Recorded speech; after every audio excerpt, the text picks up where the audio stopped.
Tennant Creek mineral field, even though it has a fantastic production history, the track record of explorers who have been looking in the main part of the field over the last sort of 10 or 15 years has been that they've found deposits, but they haven't really stacked up as being significant in terms of size. So I think what the market is waiting for, and perhaps just recently we're starting to see some bit of a breakout, and I guess you guys have highlighted that, is that they need to see evidence that the thing's going to be big enough as a standalone, because there's no producing mills in this area yet, and so that's been our focus. So I know that the results we've been delivering are fantastic. I know that there are multiple of these deposits to be found. I know how to find them. And so, but it's translating that to actual results. Now, we've just mentioned there that we, identify potential to double or triple the extent of the deposit. Well, we haven't clearly identified that yet. We need to get more drill holes into that zone to really show it. So I think once that happens, things will really break out, particularly with an improving copper gold market. But, all we can do is keep finding the stuff. So there you go. I think the other complication with Tennant is that it is a complex ore body. It's not flat-lying, sediment hosted. It's difficult to also challenging, I imagine, for geologists to figure out where it's going. I think that's a characteristic. I mean, I regard it as it's a typical high-grade Tennant Creek copper gold discovery. When you get high grades rather than sort of broad low-grade deposits, they occur in shoots, and those shoots, are like pipes of mineralization that have a sort of a plunge and a dip and so forth. So I think the market generally understands that. I mean, it's nice to get cornflake packet or book-shaped ore bodies, but you don't get them when you're getting high-grade deposits. So I don't think there's any real problem in understanding what we've got. And I think we've communicated it reasonably well. It's just delivering on the size, and I think so. High grade and significant size, and that's why we've gone about it the way we have. And I can probably touch on a few things if you like. Yes, please. One of the keys to this discovery is it's brand new, and it's the first really significant new one that's been found for about 35 years at Tennant Creek. The comparable one in terms of being completely preserved and new is when it was found is the Warrego deposit, which sits on the equal and opposite side of the field over here, and that produced 6.75 million tonnes. It was higher grade than copper, 6.6 grams per tonne gold and 1.9% copper. So there's an example of a deposit that was found without the top having been eroded away. And since that time, people have been exploring the field in areas where there's been previous mining, and they've come up with deposits that haven't been nearly as big as that. So our discovery is brand new, it's undercover, and that gives us the advantage of having it all in front of us. So when you look at the geophysical footprint of the deposit, that's an image of gravity. It's actually, with Bluebird sits here, it's only about sort of 500 meters long. That map is about 4 kilometers wide, and the geophysical feature is present across the whole thing. And none of it has really been tested because the gravity feature, which is the ironstone host, doesn't quite make it to surface anywhere in there. A few little spots here and there, including at Bluebird. So we've got potential for 4 or 5 of these things, but you've got to explore them carefully. Yeah. So when we found the main deposit, it was actually started at about 80 meters below surface. We've since dragged it out a bit shallower, and that's where these initial really thick high-grade intercepts occurred. So that's a cross-section. So that's looking side on a deposit.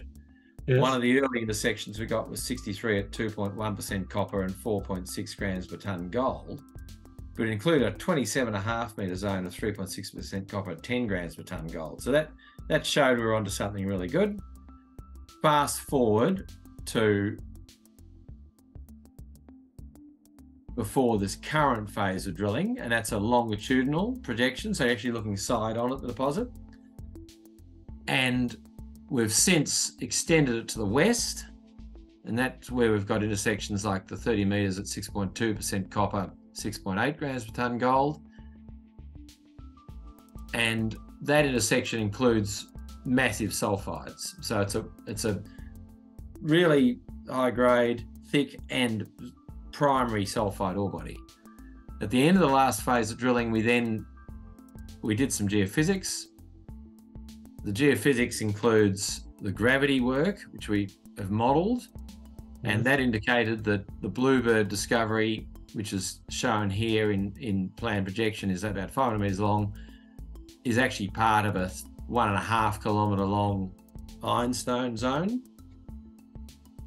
In addition to that, we did some magnetics. There we go. We did some detailed magnetics, and it's a bit hard to see what's going on here, but the shadow of that 1.5 kilometre long gravity anomaly is shown there. These magnetic anomalies are actually quite unique because they're actually have a particular pattern that shows that they were formed in a reverse magnetic field at the time of the mineralization. So whenever we get that, we know we've got mineralization. So there's Bluebird, and there's Bluebird East sitting over here, and there's Bluebird West. So that's the gravity and the magnetics telling us we've got the ironstone, we've got the alteration. But the third method was using the induced polarization geophysics. And that's shown that, one, the mineralization shows up as a really strong low resistivity anomaly, but also Bluebird West, and also in this zone to the east of Bluebird, there's another section in there, is even stronger than Bluebird. So we've got three methods working for us there. So then it was time to drill. The drilling we've done recently has done three things. One, we've done further drilling into this eastern extension. That eastern extension was found really by following up the both the gravity and the magnetics, but also the induced polarization geophysics. And that last intersection we announced in the middle of that eastern zone was the 14 metres at 10.4% copper equivalent, but it included a 2.6 metre zone of 18.8% copper and 12.3 grams per tonne gold, and it's only about 60 or 70 metres below surface vertically, starting at that point. We've also got mineralisation within probably about 40 metres below surface in this drill hole 26. We're waiting the results of that. So that zone in there, and there's a little bit of ironstone at the top there, could well be an open pittable zone, and it's quite wide. When you look at the cross section in here, it's quite a wide zone. We also did some drilling into the western zone, which has confirmed the really high grade copper mineralisation, and we'll get gold results from those in the new year. We're going to do metallurgical test work on those. But as you've correctly pointed out before, the really exciting breakthrough, potentially, it's early days, is the intersection of a 24 metre mineralised zone, including 8 metres of visible copper mineralisation in this Bluebird East position. Now, where that sits is really interesting. Near surface in this area, about 500 metres to the east of the Bluebird zone, there's quite anomalous copper in shallow previous drilling. Now we drilled below that zone and we hit some mineralisation, but it's not that great. So then we stepped out into where the magnetics indicated the mineralisation was better developed, and that's where we intersected this new zone. But that zone actually sits to the east of the main gravity feature.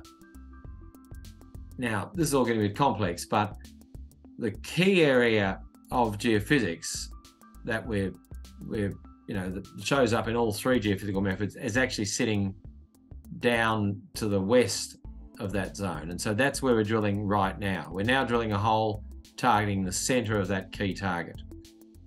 And that's going to be drilled actually from north to south, coming back into that zone. Yes. The potential is that we'll get onto a brand new Bluebird zone. The IP geophysics indicates that the mineralization could even be stronger here, but we'll wait and see. We won't have time before the Christmas break to do a lot more drilling in this western zone. We did do one hole stepping out to the west. We're waiting for results, but that's also equally as exciting. So that zone will probably be part of the drilling in the new program that will start from April. So we've got plenty of targets. We've been very careful with how we've targeted these deposits. One of my mottos is to drill where the ore body is, and that's where we think it is. Yeah, I think did you complete the 3,000 meters yet, or is that still? Yes. Yeah, okay. We completed the 3,000 meters, and we're now in that. We're now drilling 2 to 3 holes. We'll see how we go. That'll take us up to about 4,000 meters, which is what we indicated to the market we would do. And that's just that second phase. So you add another 1,000 meters of drilling due to the latest finds, and you funded to do that, to add those. Yes. Good. Yeah, we had $3 million in Tennant Minerals at the end of September. We have been continuing drilling, so we've got drilling bills to pay. Hopefully we'll still have about 2 million at the end of the year, which will allow us to finish all the assaying and the metallurgical work, and potentially start a new program in as soon as March, but probably more realistically in April. Maybe we turn the page back to this project that you mentioned. I forgot the name, Varuma or something like that, on the big map of the Tennant Creek area. Yep. That's the one with the 6.7 million tons. That's the Warrego deposit. The deposit that looks the most similar to what we've discovered is actually the Pico deposit, which produced 3.7 million tons at 4% copper and 3.5 grams per ton gold. What do you believe, without anticipating anything here, is the threshold that the company would need to justify a standalone in today's world? Yes, I'll answer that and compare it to Pico. So if we found the Pico deposit today and applied, a slightly lower cutoff grade, Pico would be about 5 million tons at 3% copper and maybe 2 or 3 grams per ton gold. And we think that's what we're going to do. We think that's what Bluebird is going to be.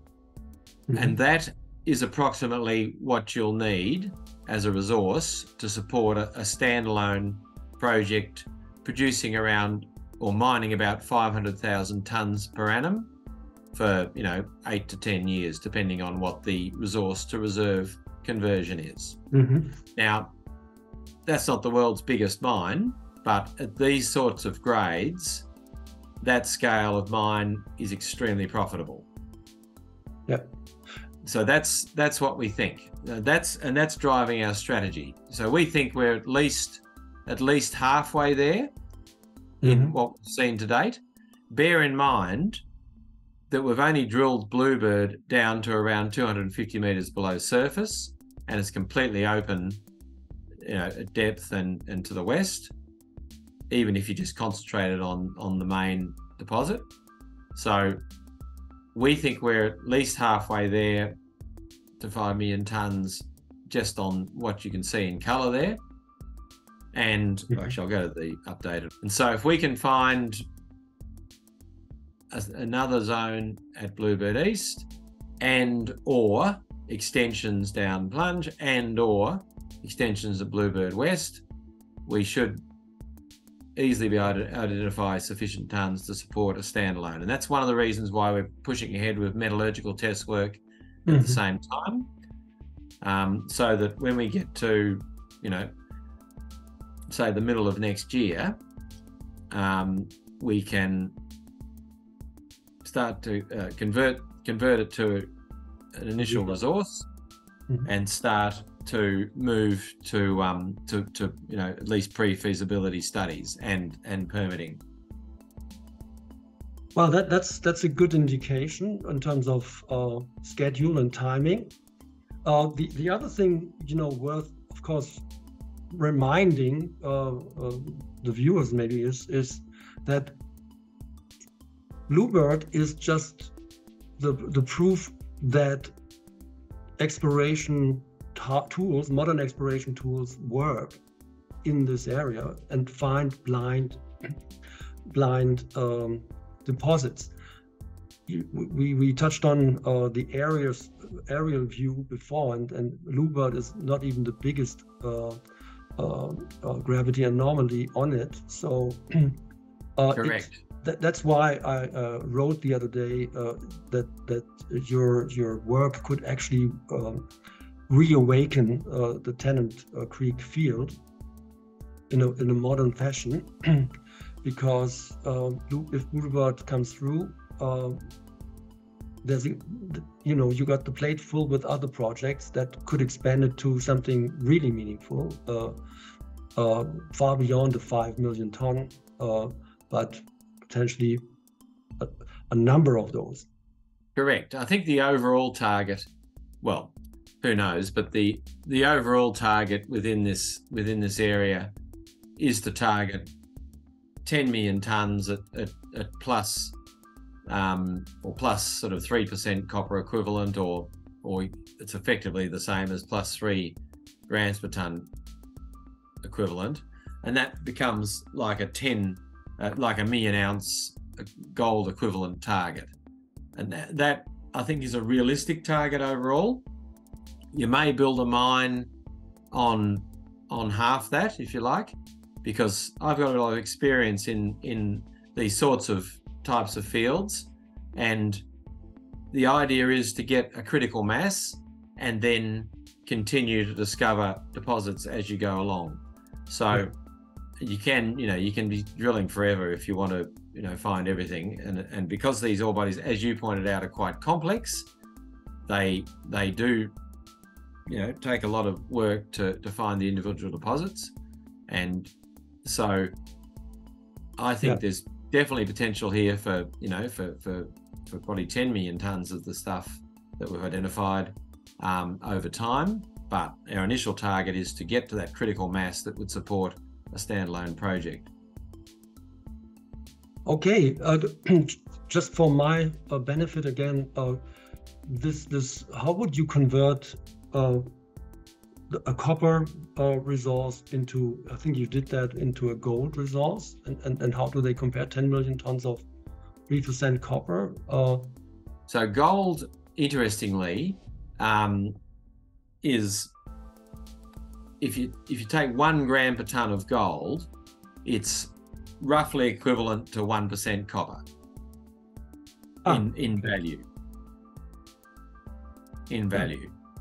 So that's what we do when we convert something to, say, copper equivalent, is we include the value of the copper as a value of 1, obviously, and then the other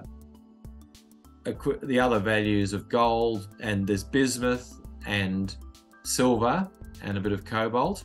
They're the only ones we include, and you convert them to dollar value and then turn them into a copper equivalent, or you can do the other way and convert it. Okay, so the 3% copper, the 3% copper are just accounting for the copper, not for gold, not for the other products. So the equivalent grade might be actually twice as high, because or let's say correct. Okay. Correct. Yeah. Because my question would have been, does it make economical sense to go underground for mining 3 gram gold? Probably not. Well, it does, but what we're looking at here is probably, 4 or 5 grams per ton gold equivalent, or 3 or 4% copper equivalent. Two things I'll say about that. One is that the grade is definitely sufficient. This is a high grade deposit. There are people mining 0.8% copper equivalent and or 2 grams per ton gold ore bodies underground. So this is definitely the grade, and that's how these ore bodies have been mined historically. Warrego was an underground mine almost entirely. So was Pico. But the other thing we have going for us is that the ore body is quite thick, and it's got a very good geometry. That steep dip without being vertical is actually ideal for underground mining. And also the fact that it's quite wide means you can do what's called block caving, which is a very cheap underground mining method. Okay. So it's actually an ideal geometry for underground mining, and an ideal thickness as well. So you don't have to worry about mining something that's only 1 meter or 2 wide and getting a lot of dilution of waste material. Okay. All right. That's very helpful. I think, and also the reference to an equivalent grade that eventually could be up to 5 gram gold equivalent. Then along with that mining method really bodes well for economical production. And there are sort of areas where you will have exceptionally high gold grades, and areas where you'll have exceptionally high copper grades. So scheduling the mining is also part of the way that people maximize the cash flow from these sorts of projects. All right, Jon, I think that sums it up very nicely. Thank you. I learned a lot. Thanks for taking the time.